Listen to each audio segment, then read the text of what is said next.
First off, it was dark as shit, and then it was just this beat, just pow, pow, pow, like gunshots. Shout out to Curtis King, he did this beat. Ab told me around the time that he was signing to TDE, he was like, yo, Curtis, burn me a CD full of DIY.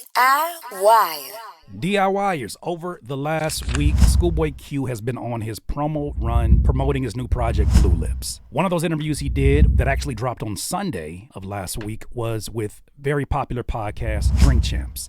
During this interview, he talks about a myriad of things, and I want to cover a few things, but obviously, if you clicked on this, you're here for the lead story in this. Shout out to ScHoolboy Q though, man. He has always been a straight shooter, always somebody that even in my early years of working with specifically Ab-Soul and the other TDE artists, he's always been somebody that just kept it a whole stack. He mentioned my name in this last interview that he had with Drink Champs. ScHoolboy Q is here talking about, undeniably, not even just one of my worst beats of all time, but probably one of the most infamous beats that nobody's ever heard outside of the folks that were attached to it. I don't even have this beat.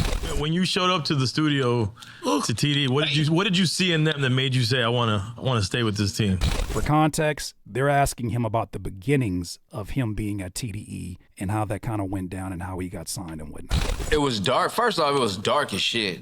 You walked in and it was just dark. Was J-Rock already out at that point? J-Rock was working. Because J-Rock was signing them first, right? Yeah. And then J-Rock was in the booth. And then, Soul was in the booth. And J-Rock was sitting out. J-Rock was sitting outside. And it was real dark. Punch was in there. Dot wasn't there. And then it was just this beat, just pow, pow, pow, like gunshots. Shout out to Curtis King. He did this beat. Somebody gonna have to tell the truth, and I'm gonna tell it. Damn it, Q. This story keeps finding its way. I don't know how it keeps finding new life, but we have been talking about this in different ways over the years. Let's go to this clip here. I dropped this clip on a channel 9 years ago where he's on an interview with the good folks from Homegrown Radio. You've seen Chuck Dizzle on this channel before. And Punch, the president of TDE, is talking about what he saw in ScHoolboy Q before they made a decision to sign him. That's it. Let's get some outside perspective, man. I'm going to start off with Punch and I'm going to hit up Soul, man. What was it about Q that you guys saw in him from everybody else that's trying to be a part of the movement as of right now? What I saw in Q was his description was like so much different from anybody that I heard, really. Mm-hmm. Like how he go into detail and fragments, you know what I mean, within his verses. Like that was just crazy to me. Can you recall a specific line or a specific verse that really had you like, okay, yeah, that's it? First one that opened my eyes was, I think it was the first verse he recorded over there. The beat they was doing was terrible though. All kind of gunshots in it. And it sound like some clue shit, huh? I can explain. Some East Coast shit. It was terrible.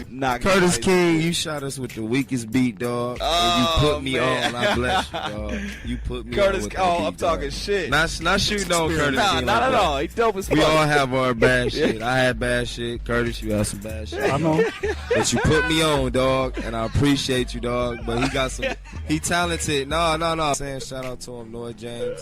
Shout out to ScHoolboy Q. I always find it hilarious when this story comes up because I'm like, the first part of me is like, it is a hilarious ass story. If you want to know how it actually went down, I'll talk about it in my book. I'll explain a little bit of it right now.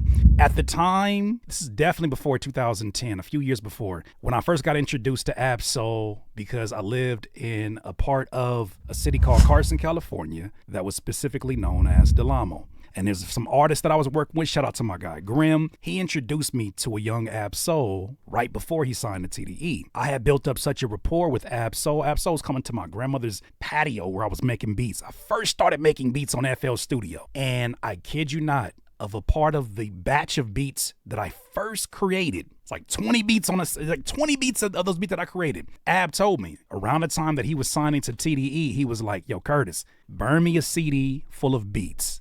Best stuff you got, and I'll do what I can to float it around TDE. At the time, J-Rock was, how we look at Kendrick, J-Rock was the main focus of TDE. Now, obviously, we know that Kendrick has broken off and doing PG Lang with Dave Free. Shout out to them. But at the time, J-Rock was the guy. He was one of the biggest emerging artists out of the West Coast. So to get a J-Rock placement would have been game-changing for me as a young producer. I wasn't that good, though. I was just starting off as a beat maker, really was a beat maker. I was just trying to figure my way out, and I had so many influences. The homie introduced me to this song with Tupac and Bone Thugs. He introduced me to this at the wrong time. What type of niggas we is? Where my thugs at? Bone thugs. And in my mind, I was like, ooh, let's modernize that. I'm going to take the gunshots and throw 808s on it. J-Rock's got, he's not gonna deny this one. I'm pretty sure, I didn't hear detailed stories. I'm pretty sure not only did he say hell no, but he also didn't use it. However, it was the beat, or one of the beats, that ScHoolboy Q. The first beat, I think he said, that he was sort of auditioning his talent to be signed to TDE. It was just pow, pow, pow, like gunshots and shit, and they like rap on this, and I just rapped on it, and yeah, that was it. Punch it. But I forget how did man. It's a beat that only, I think, shout out to Ali. I don't think only Ali has access to on some kind of hard drive. I don't even have the instrumental anymore. Especially the first time I heard the story, I was like, I'm deleting. I'm never gonna hear that beat again. And it wasn't that good. It was 808s and gunshots. It exactly as it's being advertised. Now, a lot of great things happened. A part of that same CD was the first song that I ever had Kendrick Lamar over one of my beats. Kendrick Lamar. Absol. Very different from the sound that I have today, of course. Bounce. Terrible. Bounce. Bounce. End them up with a Nina, and I talk about the two singers. That's K-Dot. That's K-Dot ears. Long story short, though, one of my worst beats, but I'm always grateful. The takeaway that I kind of have from ScHoolboy continuing to share that story, I think it's really easy to look at that and be like, damn, man, we had other good memories, but it's like, no, this means that I'm forever attached to an amazing story of an artist that trailblazed his own way, an artist that has redefined what gangster rap can sound like, and he don't have to mention my name. So I appreciate you, ScHoolboy. I see you out here making rounds. It would be amazing to have you here and, possibly have a conversation here on the live stream, but I think that was super dope that I still get to mention. Beyond this story, though, I started to watch a little bit deeper into this interview, and ScHoolboy Q started talking about kind of why he decided to still pursue the route of going for albums as opposed to singles like his peers are doing. Him being close to my age, I thought this was a very interesting answer that we as DIYers can benefit off of. Listen to him. I listen to your music, it almost feels like you belong in the 90s. Yeah. It almost feels like you did time travel and you came out, I don't want to say the wrong era, but like a different era, like. Damn, just tell me I'm outdated. No, that's not what I mean. I mean it in the most respectful way. Most positive way, because so many people of this generation are not lyrical based, are not like you made an album. And creative. No, sure. You made an album. Sure. Like people make singles. Yeah, for sure. They make a single, a B-side. Not even a B-side. Excuse me. I went old school. Damn, I just showed my age. My fault. They make a single and then the next single. Chill. Stop. All right. You made a whole album. Like we jogged to your whole shit. Thank you. Thank you. It's a body of work. Like why would you do that when you can just make 2 fucking dope singles like everyone else? Why you want to break the mold? I did it like so many times and nobody ever told me fucking congratulations. I'm like, god damn. Like, on the album? Bruh, nobody never fucking told me. Fuck this generation! We telling you congratulations! Here! Let's drink all your albums. I think he said it the opposite way. Yeah, I'm saying the opposite way. So I was always chasing these hits, right? And doing hits and shit. And it was always dope, right? But like, every time something go platinum, they never be like, congrats. This shit go platinum, I'll be having to ask for my plaques and shit. I'm like, man, fuck this shit. I'm making this shit right now. I want to make this. I told everybody too, like, bro, I'm making an art project, and step back, please. And by the way, you got to give so much props to Blue Lips. Blue Lips is an album that in this time may be really polarizing for a lot of folks who are having certain expectations of what they expect from music today. It's just top to bottom. And then shout out to the homies, man. Nabian is a part of the production, Tay B, Sky Hutch, all of which have been on this platform before, but they created something that will outlive all of us, right? Something that will absolutely be evergreen in its quality. So making that decision in the time period right now, I imagine it's got to be really difficult. Shout out to him. Music producers, rappers, and singers, are you looking to get some constructive feedback on your newest music? Joining Critique My Beats is super easy. All you got to do is reserve a pass to critiquemybeats.com. Click on book a slot and choose if you want to get 1 beat review, 2 beat reviews on our live stream every Monday. Best beat and best song of the night is going to win a cash prize. Join us at critiquemybeats.com. I told everybody, just step back and let me cook for this project. And they let me cook, and I made my best work. It's gonna live forever. Like, it's gonna live forever. Like, and it's gonna inspire people to actually make a project. Right. You know, because people are now, you know, the streaming and fucked it up. It's like 8 versions and shit. Yeah. You got the sped up, the acapella, you got all this shit. It's like, golly. Like, what the fuck? You got, you know what I mean? Like, where do I start the album at? Mm-hmm. Like, I don't even get it. Like, you know, they just trying to run up because the streaming shit is so fucked up. It's just, you know, they just running up the streams now. So people aren't really focused on making albums. And, like, you know, like this thing with James Blake was saying, people don't buy albums either.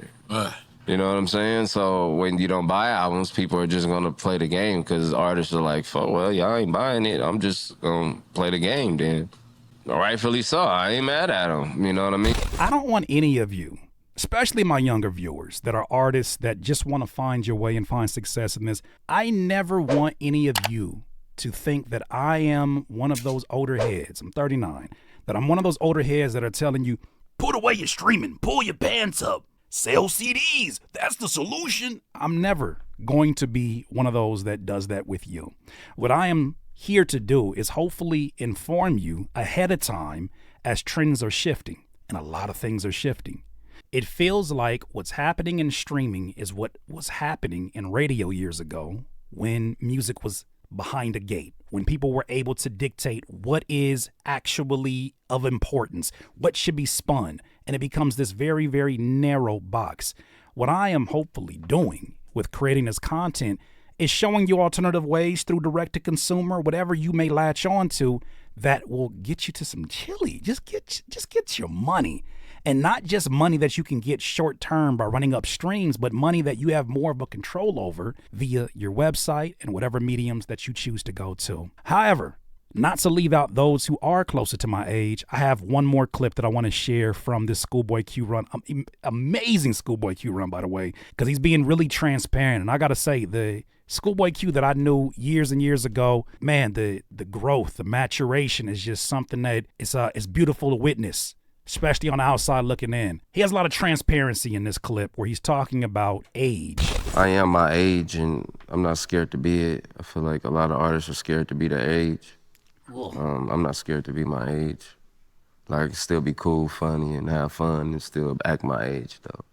You know, it's motherfuckers that's like 35 and 36, 38, 39, and these motherfuckers is acting like they 12, and it's like, bruh, for some clicks, like, that's kind of crazy. That never works out well in the long run. It never does, and it's like, you know, I mean, we seeing it now, a lot of things just like y'all let this internet kill you, and it's like, you know, it's real life situations out here, real life, or even just like rappers just like wasting their bars into controversy, and I'm like, bro, them some bars you wasting. Me personally, like, I'm not about to sit on Twitter and argue with somebody, like, bro, I'm a bar out. Like, these are good, like, bars, like, motherfucker give you his whole life story on Twitter, and it's like, bruh, you could have put that in the whole Where song. is the music? I'd be so disappointed in that. Like, why you give me all that? Like, in a tweet. Like, put that shit in the song, bro. Facts. I think we can end it out here. In watching this interview and watching the conversations that are happening, even beyond just what Schoolboy Q's saying, I believe Danny Brown says something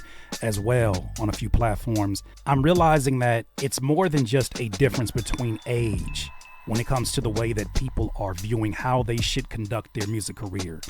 It's more than just streaming versus physical. It's more than just your platform versus other platforms. This is a conversation about the value of art to me. And what I'm starting to realize is that not everybody values art the same way. I know it's a very obvious statement, but you would think if someone takes on the hat or the title of being an artist and they treat their art serious, that we all kind of have a bar you would think that we're generally agreeing upon. What I'm finding is that that is not the conversation. And I believe it has more to do with their own personal goals and things they want to accomplish, whether it's to get to a certain threshold of money, whether it's to get a certain validation from the general public, whether it's to be famous, whatever it is. Everybody is kind of operating with their own sort of value system, and that has an effect on their decision making. So when I get to talking about direct to consumer, one thing that I think needs to be very clear, if you don't love this art, not just love to do it, but you don't love this art also as a fan, if you're not looking for the many ways that you can evolve, if it doesn't affect you emotionally when you haven't made music for a fairly short or long amount of time, I don't think this conversation involves you. When you see things that are happening with streaming, I can understand why some people will leave comments on my content and say, it's not such a big deal. And I realize I go to their page and they don't got no music. I know why it's not a big deal. The same way Minecraft ain't a big deal to me. I look at all these things, I'm like, these things don't concern me. But it does concern those who are truly passionate about this, who put their blood, sweat, tears, their last dollar into creating the best art possible. For somebody else, that don't make any kind of business financial sense. But that's not the way that artists all operate. Man, shout out to Schoolboy Q, because I seen that and I'm like, man, it's dope that that conversation still gets brought up, man. Those are the kind of things when you get out in the real life, you can only get real stories like that showing face. But those are my views on that one, DIYers. Let me know what y'all think. DIYers, if you enjoyed this content, make sure that you hit the like button and maybe even consider subscribing. Come on, man. Don't be greedy. Peace.